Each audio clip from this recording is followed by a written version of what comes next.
Hello and welcome to yet another episode of Mastering Dungeons, your favorite D&D RPG, two middle-aged dudes talking about stuff podcast. I am here with Teos Abadia and I am Shawn Merwin, and we are going to dig into it right away after I hear how you're doing, Teos. I'm doing well. Mother's Day over the weekend. We did all kinds of fun hikes. I climbed really high in the Columbia Gorge and looked down upon everything, and it was pretty neat. It was empowering. It was fantastic. Yeah, How lovely. can how can you climb high into a gorge? Isn't a gorge down? Indeed, but this was like the inside of a volcano that was left standing, and so we ascended that and looked down upon everything. Which Gotcha. reminds me, my wife found a website that I think it's just for the Columbia Gorge. I don't even know what I'm talking about, but this website, somebody took to doing reviews of all the various trails, but from a fantasy thing. So it's like, past the Goblin Cave, head up the Uh, thing, cross by the stream, watch for the troll. I think that's great. That's like, okay, hats off to awesome. that person. Awesome. So you survived the Goblin Cave. I did. And the Red Dragon lair and all of that. And yeah, Excellent. Excellent. Well, you're probably second level by now then. And about so we time. need to get you right into your job here as we first take our questions and comments from our listener corner.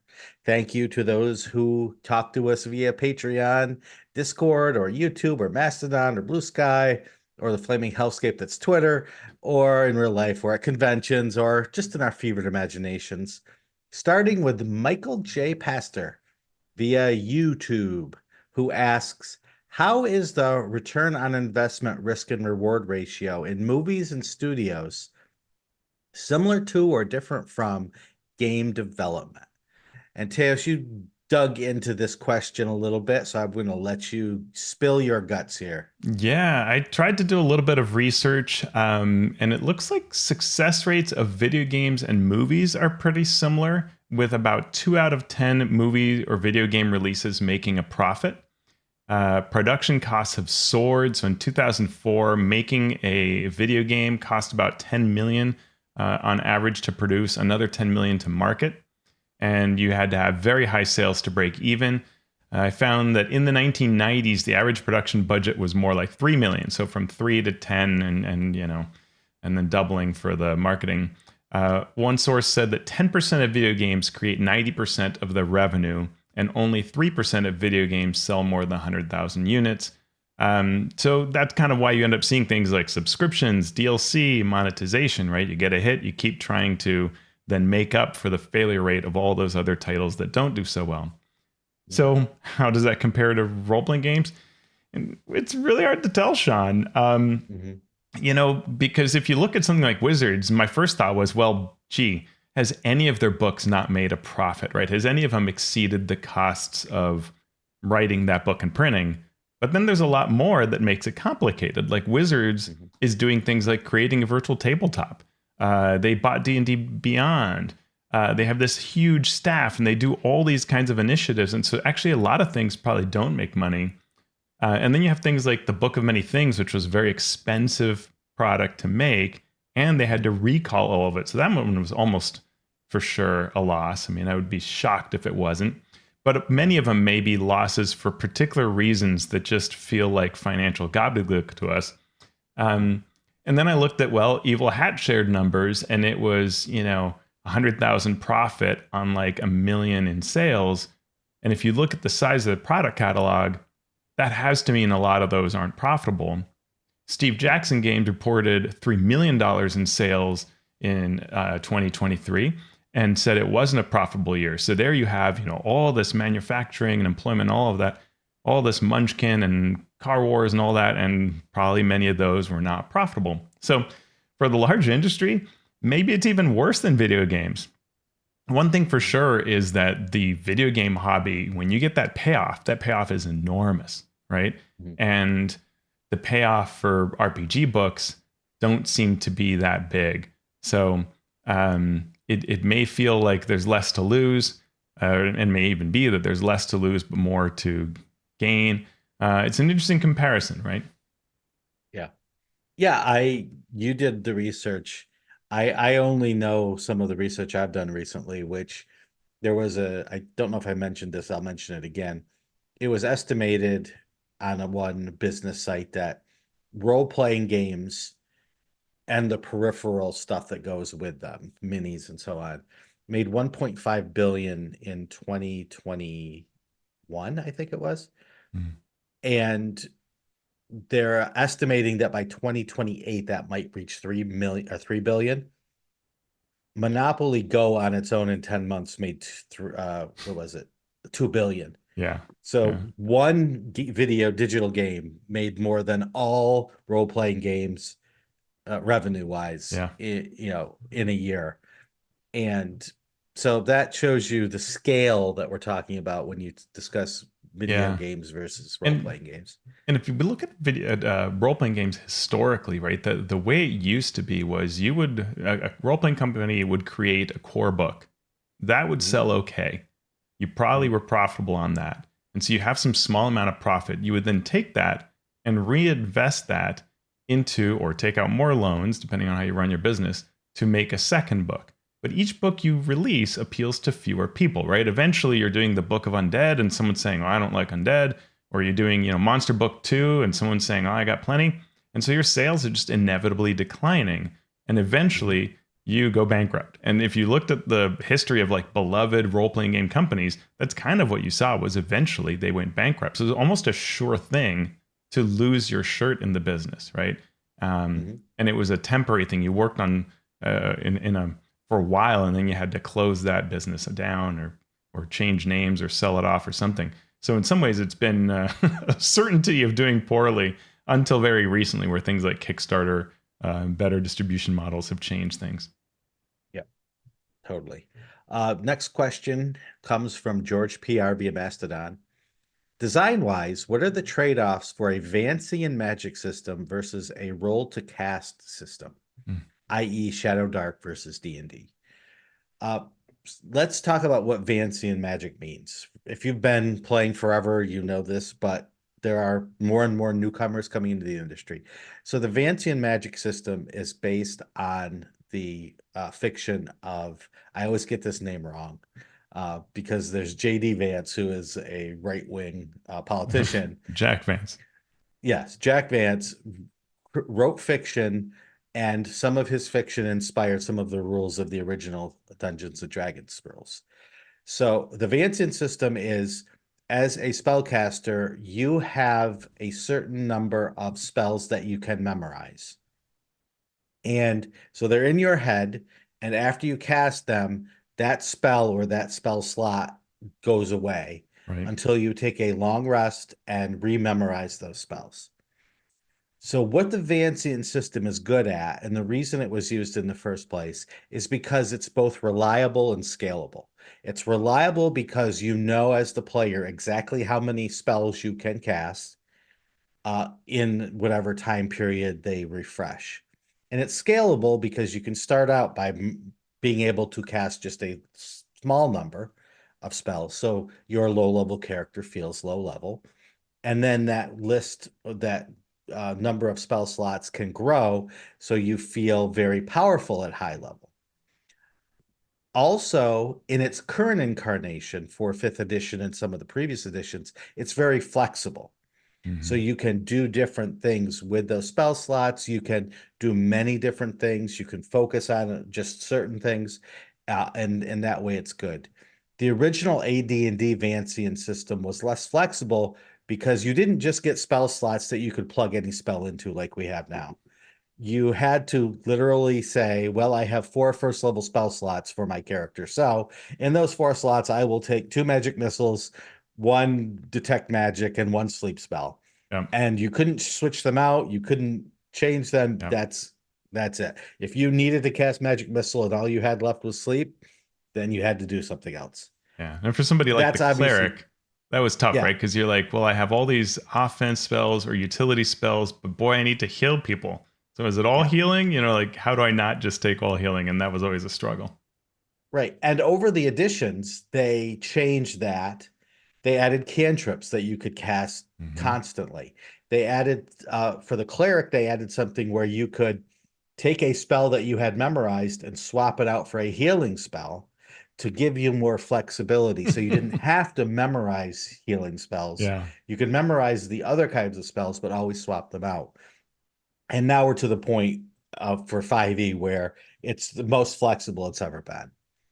So And you could that's, argue that yeah, we also sort of don't run out of spells, which is a question, right? Is whether the balance of the game is about running out, or is it about always having these options, right? And at wills make right. you even more, so you never run out. But Yep. that's changed too. But that's nice. The Vancian system lets you do that. If you want your edition to be one where you seldom run out, well, then you can allot that in a based on the expectation of the adventuring day and so on. Yep. So we're currently in the time of a, let's say, a modified Vancian system. Mm-hmm. Uh, the roll to cast system like they have in Shadow Dark, is interesting and it's more chaotic. It gives a different version of what magic is. So Yeah. in that sort of system, you always have a spell until you don't. And I wouldn't compare Shadow Dark to D&D in a way to show the strengths of different systems, because that is a very specific system that's built for a very specific play style and purpose, right? It's supposed to be chaotic and potentially Mm-hmm. dangerous and leave you with nothing at some point. Yeah. Um, you know, other systems don't often give you that flexibility.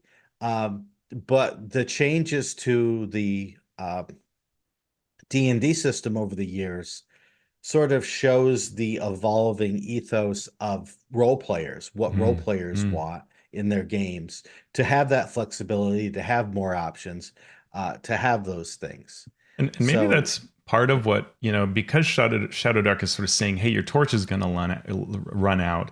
You're going to eventually retreat. Then if you run out of spells, it's not the end of the world. So I certainly found in my play, and others have as well, that, in Shadow Dark as a spellcaster, you have a game one time where your spells don't run out and you're mhm, just shooting away stuff. It's incredible. And then you have others right. where literally you fail every roll.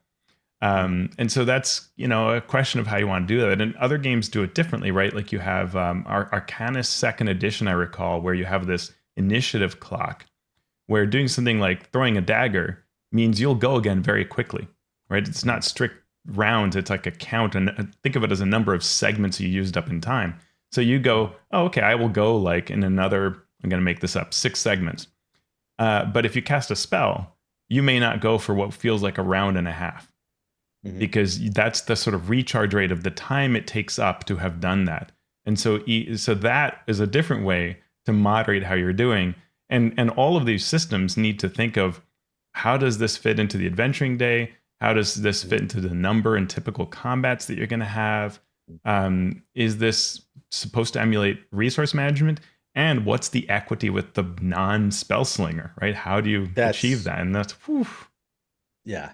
So all of those questions go into what sort of magic system you want to use. yeah, And that last one, I think, is the most important point, which is, how is the spellcaster, we'll say the wizard in this case, supposed to feel compared to the fighter?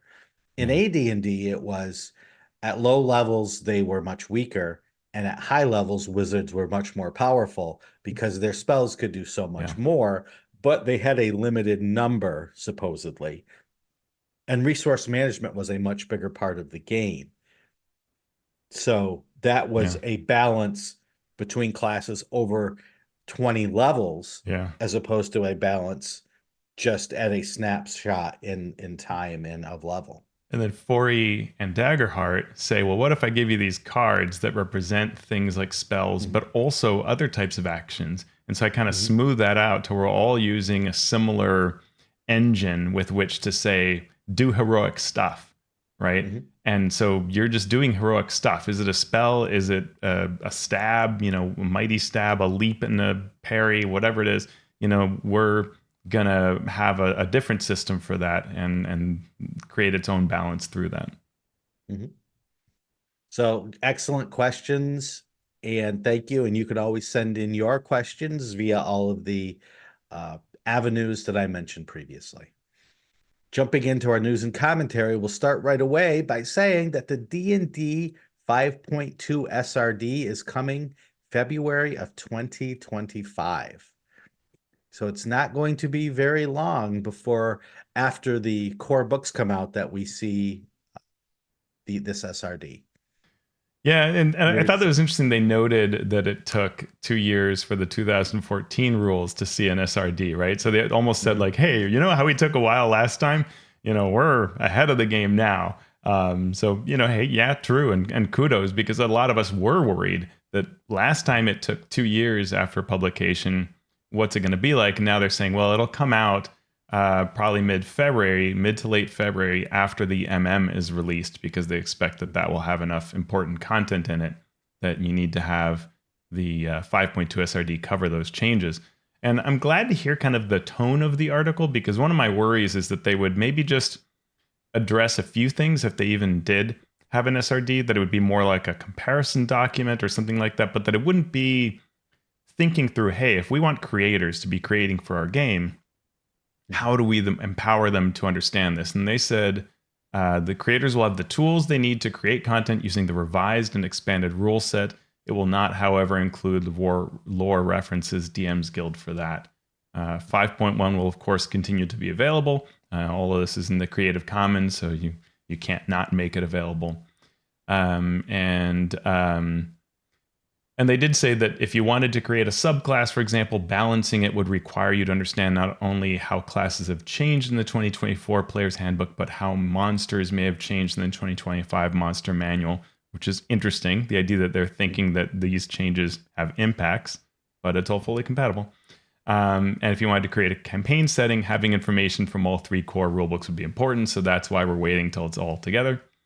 They will be localizing in each language. For each language that they support in the 2024 books. So that's not entirely clear, but maybe it's the same list of languages. We'll find out. And what else, Shawn? They said something about older editions. Yeah, it sounds like that you will be able to continue to use 5.1 that we know. Mm-hmm. They still need time, they say, to review older editions, so 4th edition, 3rd edition, et cetera, but they still plan on doing so. It just won't be immediately. Yeah. I mean, it's interesting. I kept thinking they would drop that goal of doing previous editions, but they apparently say they'll still work on it. I mean, they always say that, well, we've got to make sure that we don't use lore we shouldn't, but that shouldn't be really that hard. Like I think I could do that in an evening, but Yeah. but okay, but we'll see. We'll see when that comes out. The speed with which they're doing this and the speed at which they announce this tells me that it's important to them. Yeah, that's Right. true. If you're super busy, you do the thing that's most important to you. Mm-hmm. And so this shows me that this is important both for PR purposes, but also for their business model going forward. Yeah. So we have news later that sort Yeah. of speaks to that, but we'll get to that in a second because the other news that just dropped before we started recording, yay for waiting a day, is that the 2024 Player's Handbook cover is being shown. Game Informer had an exclusive look at the cover art for the 2024 Player's Handbook. It features some adventures from D&D lore, Strongheart, Elkhorn, Merkion, and others who were action figures in the 80s who represent various species and classes. They're with a gold dragon behind them and a red dragon. They are battling in the foreground. Uh, and then draconic creatures, maybe kobolds, approach from one side with the characters standing on a bridge. This is art by Tyler Jacobson. Other pieces by Tyler were also shared. Art revisiting the D&D cartoon characters as they explore a jungle temple. Other art shows different characters on the back of a gold dragon. And then the previously seen art by other artists were also shared. What else, Teos? Well, I dig this. At first, I thought like, oh, they're going back to the cartoon, and all I really want is the actual cartoon, not art based on the cartoon. But then I thought, this is 50-year edition, Hmm. and so that does make sense to have these kinds of callbacks. Like that is kind of smart. In fact, I hope that we find some art that shows like Miley and Tordek and all those guys. Like I want to see a bunch of them show up too, like the iconic characters from third edition and some of the pre-gens from AD&D days. I hope we see more of that in the art because that would actually be really clever to sort of speak to that and have almost like Easter eggs. I think that'd be pretty Hmm. enjoyable. Yeah. The article says that pre-orders start on June 18th. We are again told that the biggest books ever, they have 384 pages, and that actually is a different number of pages than we've heard before. And that is an actual longer, it's a higher number of pages than in the past. And let's see, one of our friends was saying that the Player's Handbook currently for 5th edition has 320 pages for both Player's Handbook and DMG, and 352 for the MM. So 384 is more, but we know that there's also more art in these books than before and larger font. So probably it's not more words, or it's at least really, really close. But we'll have to wait till we have it in our hands to know for sure. Yeah. Not surprising. They get to say there's more pages, and they get to add more art, which some people love. And so great. I could care less how many pages is in the book, to be honest. I could That's care fair. less about the art, Yeah. but that's just me. As long as the game plays well. I know, I know. I'm just not a visual person. How That's all I dare can you? say. Oh my god! I I see more and more when I hold a book, like I'm got this puppy Mhm, that I picked up mhm. at my local gaming store, the Vecna special edition cover. It's holding it in my hands that makes this a pleasurable read. Like when I started reading it on D&D Beyond, I was like, man, whatever. And then I was like, all right, let's sit down and read this. And physical book in my hand, I'm loving the first chapter. Really enjoyed it. And Mhm. I don't think I would have had the same experience on D&D Beyond. So there we go. You and I are not Yeah, the same, apparently. it's true. Just announced, this isn't even in our show notes. Wizards is partnering with Dead by Daylight, a video game where one player plays a killer and up to four other players play the survivors, and they chase each other around this video game and try to escape. And it's been around for a few years now, this video game. They've partnered with other folks, but they are going to have a D&D version. And we saw just today that the killer, at least in this little Trailer. promo, Yeah. is Vecna. That's really cool. Yeah, it's neat. The trailer's pretty nice. It does a very the graphics are great. It looks all very D&D themed. Vecna looks awesome. The adventurer reaches into a chest and finds Vecna's hand, and I guess then Vecna decides that they want it back.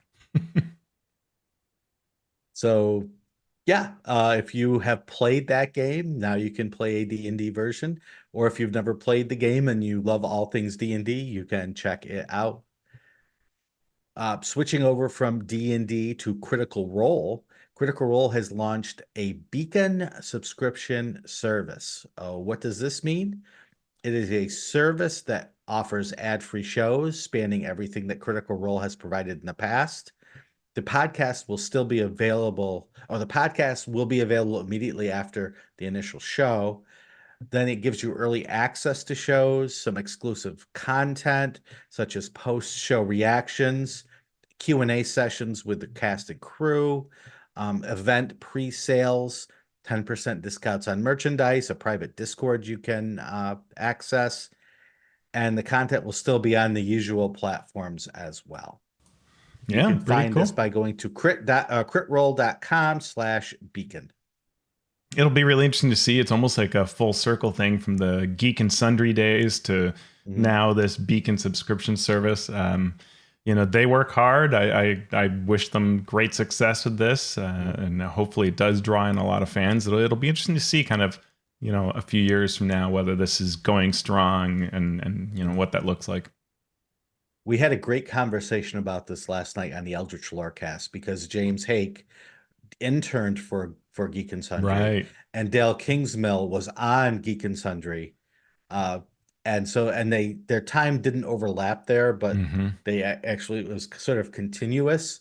One left when the other showed up, and not because of each other, that's how it I mean, happened. James shows Yeah, up, yeah, yeah, got I to would get leave out of too. there. No. No. And so they had a really great conversation about lots of this stuff, what's come before for Critical Role and Mm, Geek and Sundry in terms of I'll check that out. subscription services.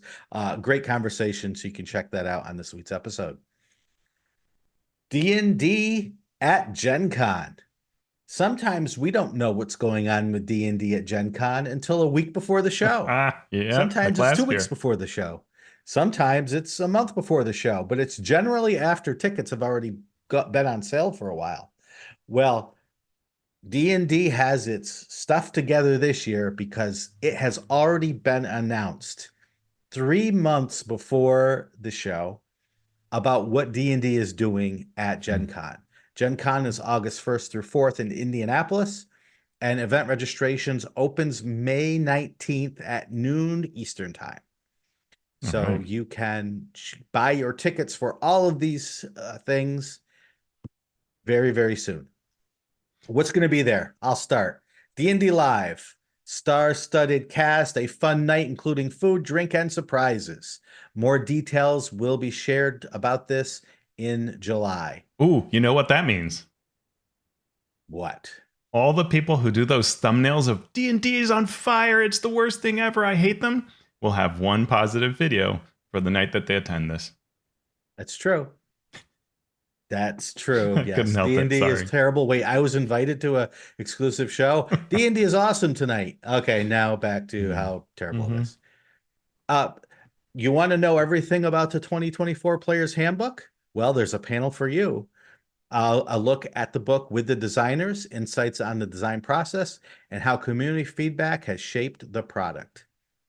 A panel on D&D Beyond's partners. It's the D&D Beyond Partner Spotlight that talks all about partners and partnering with D&D Beyond, what has been and what shall come. The 2024 Dungeon Master's Guide Tips and Tricks. The quote here is the 2024 Dungeon Master's Guide offers expanded advice and guidance for DMs of all skill levels. The D&D team shares their favorite tips and tricks from this upcoming book. You want to know about D&D's digital tabletop future? Well, there's a panel for that. A partner panel on multiverses and cocktails, new books from 10 Speed Press, which is just about this cocktail book. It gets its very own panel. So if you're So, very thirsty, you can go there. partner panel. I wonder what, I'd like to know how that all came to be. That somehow this one group that lands these cookbooks and cocktail books and that lore book that was not that great. Um, Someone has an in there, right? That manages like we're going to put all the D&D partners for D&D Beyond partners in one meeting, but then we're going to give a singular panel to this one group for a cocktail book. That's interesting. Either someone is married to or related to someone, or money talks. I mean, we One. did see in the book scan sales data that cookbook did sell a lot, so maybe Yep, that's all that is. But there you go. yeah, a little surprise. Okay. You want to get your book signed by D&D designers? There will be D&D designer signings. And then there are some special play events. The most prominent one is the 2024 D&D Open. The competitive D&D event returns. Yolande, the Elf Queen of Selene, calls for your aid to thwart a new evil presence that has taken root near an infamous old site. Level 4 characters will be provided, built with the rules from the 2024 Player's Handbook. This is a tournament event that takes place over 3 sessions on Thursday, Friday, and Saturday. Unlike D&D tournaments of old, all teams will play all 3 sessions and are scored on each session, and prizes will be awarded on Sunday for the top teams. So So you want whenever, to play a little competitive D&D, we got you covered. so I And think, that, oh, as you go say, I ahead. think my understanding is that the D&D Open was written by staff this year. I think. Could be. And if that's the case, then I'm doubly curious why they picked a Greyhawk location. Mhm. Start your rumor mongering now. There you go. I don't know who wrote it. I know who did not write it, and that's me. Uh, True. and if you want regular D&D play, Bald Man Games is there running all sorts of D&D, everything from a new Learn to Play demo in the convention center to more games at the JW Marriott. All the Adventures League content and other Bald Man Games content. You can sign up to run games at baldmangames.com/GenCon-2024. Get a free And badge. may I say that you can also sign up to run Ghostfire Gaming events Ooh. through Baldman Games. Ghostfire Gaming is running a Grim Hollow adventure on Thursday, Friday, and Saturday. And then you can take those pre-generated characters to an epic that's playing twice on Sunday. Ooh, that's fun. Uh, I so would love to be there. I don't think I will be. there, okay. Wish I could. Well, we wish you uh, could be there, Teos, if possible. And as always, there's more information to come, and all of that can be found on D&D Beyond through a link in our show notes. Speaking of Wizards of the Coast and DM's Guild partners, MCDM's Flea Mortals is now available on D&D Beyond, Wow. along with their adventure layer book, Where Evil Lives. You get all the great Flea Mortals monsters for $39.99. You can pre-order Where Evil Lives for $29.99, or you can get them both together for $59.99 and save $10. Uh, that's great. More content for all the gamers on D&D Beyond. And can we stop talking about the OGL fiasco now? No, Uh, Shawn, never. not ever. No, the anger is deep. I was just checking the Yeah, anger level yesterday on a Discord channel, and it's still very high. There's a lot of it's anger. still, Yeah. yeah, No, well, I mean, it's this is just, fascinating, right? Because yeah. Matt Colville, who is the main person at Flea Mortals, uh, he will speak unabashedly about how little he likes Wizards of the Coast and liked working there when he did and all that. And so it is kind of funny. And I did check to see whether the videos that involved D&D announcing this included James or Matt, and they certainly included James. Um, it is fascinating, and it on one hand it makes total sense, right? Because when you think of like the list of like really great D&D 5e compatible material that comes from other parties, you can't not think of Flea Mortals and Where Evil Lives.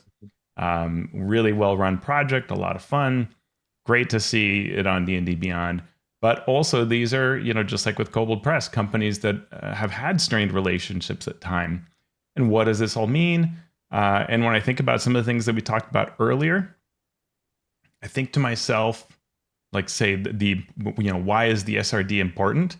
I give it some non-zero chance that D&D is considering a world where it's almost like the third edition plan that was never adopted. But what if you did make core books and have other companies do all the other stuff for you, but then derive profit from that? And I wonder if there's someone toying with that idea.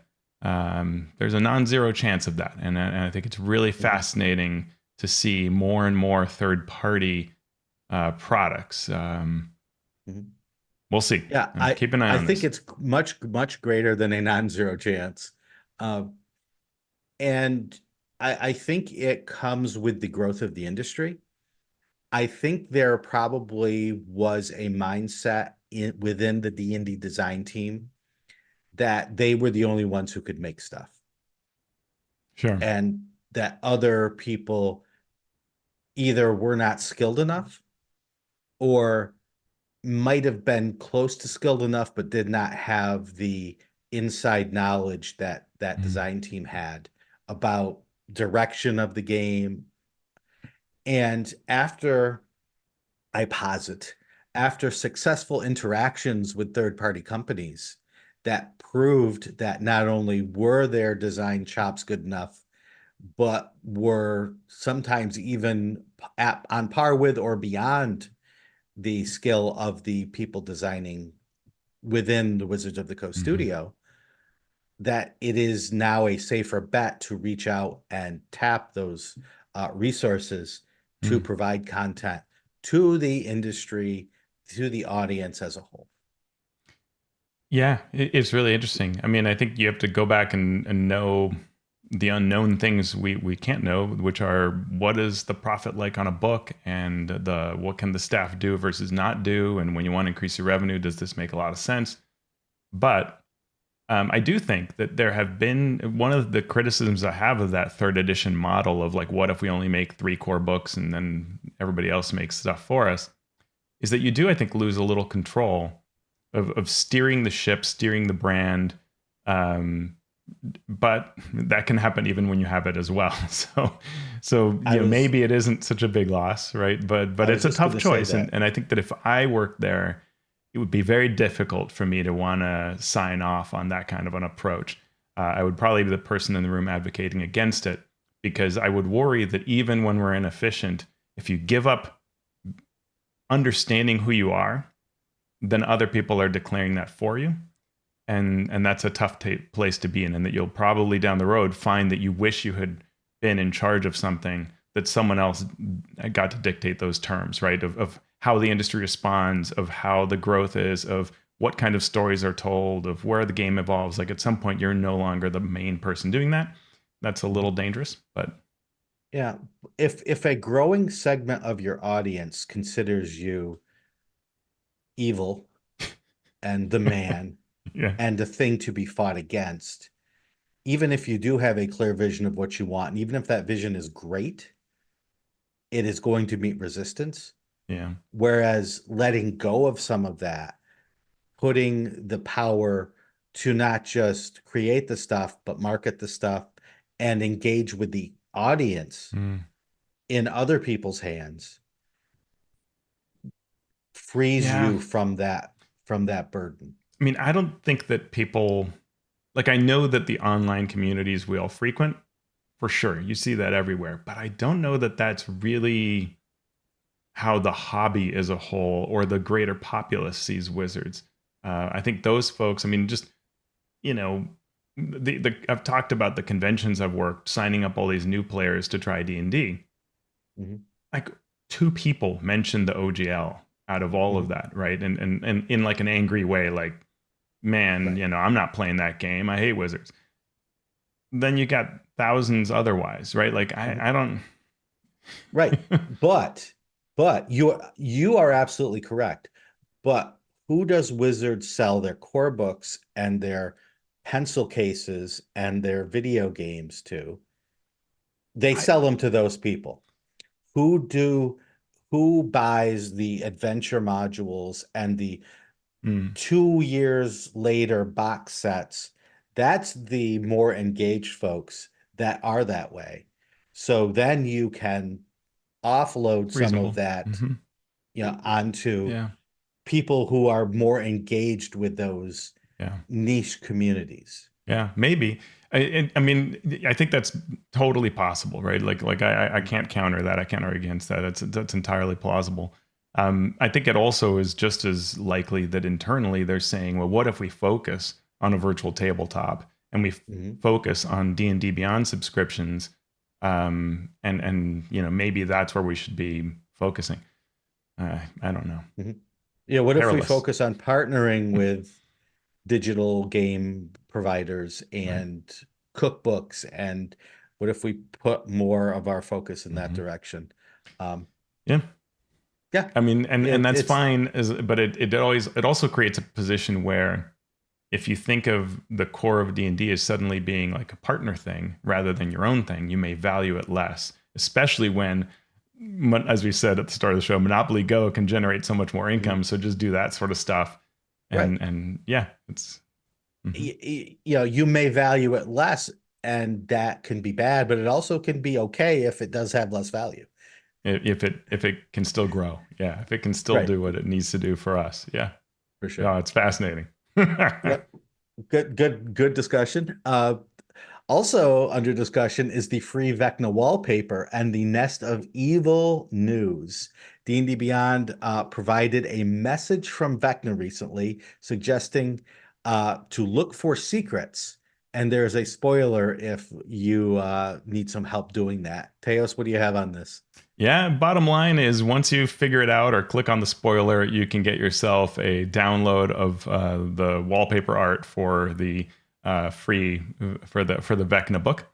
And if you, in related news, if you felt bad about that prequel Nest of the Eldritch Eye and how you couldn't get it because you didn't pre-order, or maybe you pre-ordered solely because that was the only way to get that, well, turns out that a recent article that talks all about how DMs can run Eve of Ruin, the actual D&D Vecna adventure, which I'm holding right here.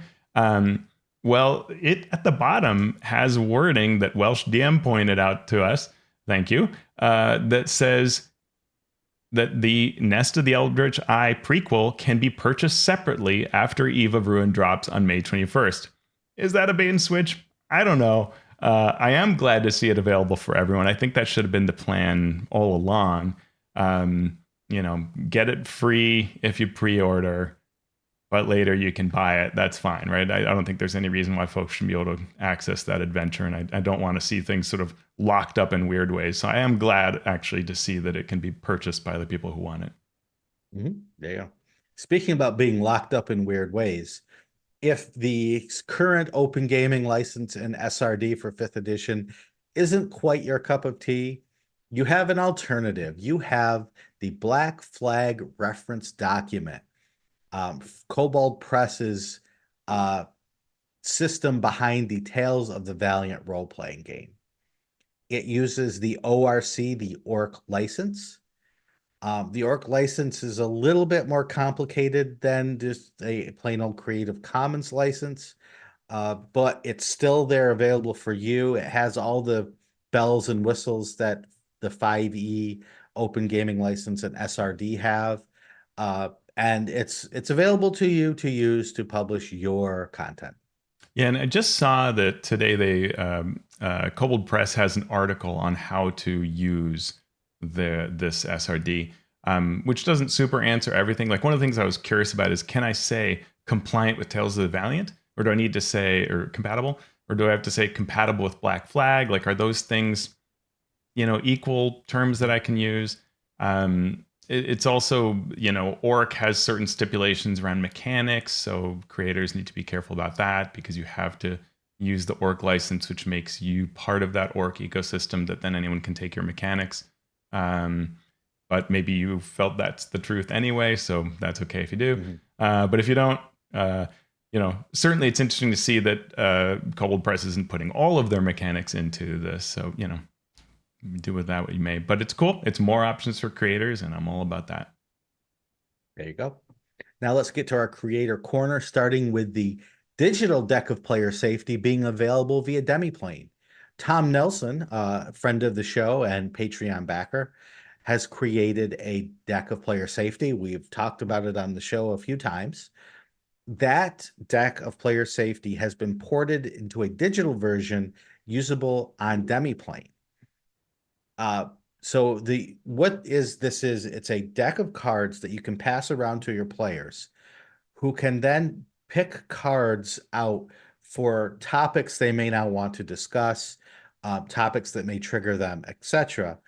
And so they can anonymously give those cards to you. There's also blank cards. So if nothing bothers you, if nothing in the deck is anything that you need the game master to understand, you can just choose a blank card. Then everyone can give cards to the game master, who can look at the cards and realize, okay, arachnophobia is one of the issues at the table, so I will change these spiders into wasps or whatever you choose to do. This can now be done in the digital version via Demiplane. So kudos to Tom, kudos to Adam Bradford and the folks at Demiplane for putting this safety tool and this session 0 tool into digital format on Demiplane. We will continue because I know you want to talk about the next thing, which I is do. 13th Age second edition coming to Kickstarter. Yeah. I'm super excited. I backed this. It took, milliseconds for me to back this after it released. So this is, as they say, the tabletop RPG incorporating the best parts of D20 rolling fantasy gaming with story-focused rules gets refreshed and modernized. And I had to immediately love that the Kickstarter page, if you read it, just like the 13th Age books, has commentary, or Rob Heinzu has takes what is written in the marketing text and goes, what's really going on here is, and adds his own kind of behind the scenes looks. And I think that's just great. So there are revisions to all class powers, easier to use icon rules. It sounds like it'll be easier to use icons in kind of really cool ways. And I'm looking forward to rating that for ideas on how to run factions. Revitalize monsters, more unpredictability to increase GM fun. It's all compatible with the 1 ebooks you own, so you can mix and match from any book. Rewards include the 2 core books, GM screen, a really big icon die, or an icon die, a cool velvet map of the Dragon Empire, and a really big escalation die, so you can show those turn orders. And a lot of folks have rated the giant escalation die to use in other RPG systems. So you can get a free preview by going to pelgranepress.com/13th-age-preview-pdf, link in our show notes, or through the Kickstarter itself, look for 13th Age. Really excited about that. As of recording, it is at $295,000 with 3 weeks left to go. Next is Dave Clark doing a blog post on rethinking alignment. Dave is over at fullmoonstorytelling.com, and he points out that when using the bonds, flaws, and ideals and traits for 5e, each has many words that make it all very hard to remember. So what he suggests is replacing a system with 4 words that have general meanings behind them. So the acolyte background comes with personality traits that can really be summarized with faithful. Others might be termed suspicious or orderly or erudite. So those 4 words are then easier to recall for everyone at the table, including the game master, than a long, drawn-out sentence. Dave uses examples from novels and TV to capture personalities of characters with just those 3 to 4 words. Yeah, great read. I enjoyed notes. taking a look at it, and we've mentioned Dave before because he's often tracking the fate of the D&D movie, which was in the top 10 global views at one point last week, though no longer is in the top 10 in the US, but it has been there for an incredibly long time, more than a year. And yeah, it's a neat article. Check it out for sure. Yep. A new game is on BackerKit called the Distal D20. Distal is a D20 fantasy role-playing game where the battles scar you, your decisions define you, and each triumph is earned. If you love building characters you can get attached to, or you are a GM wanting more meaningful stakes at the table, then you should check out Distal. You can get the free core rules document at the BackerKit, as well as a quick start set and a beginner adventure. Michael Henderson is behind this. He's better known as Rel, W-R-E-L, on YouTube and elsewhere. He was kind enough to have me on his show recently to talk about some game design questions.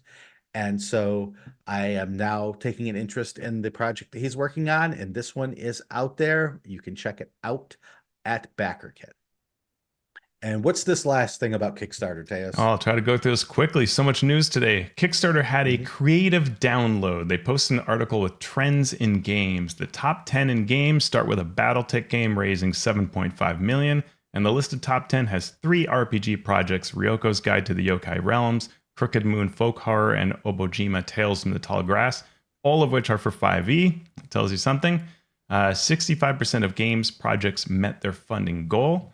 They say plus 17% year-over-year growth in the number of successful projects and 14% year-over-year growth in the number of games projects. So more projects, more successful projects. Something they didn't cover here, and we've talked about previously, is data is also showing less revenue per project, right? So there's kind of more competition out there. They point out that games based on established IPs have risen. They mentioned the 2021 Avatar RPG, but also other game materials from Marvel and things like that. When they look at 2024 as their look ahead, they don't really say much. They cite the D&D movie as sparking interest, but don't otherwise address RPGs or set any growth expectations. So we'll have to wait and see what happens there. Right.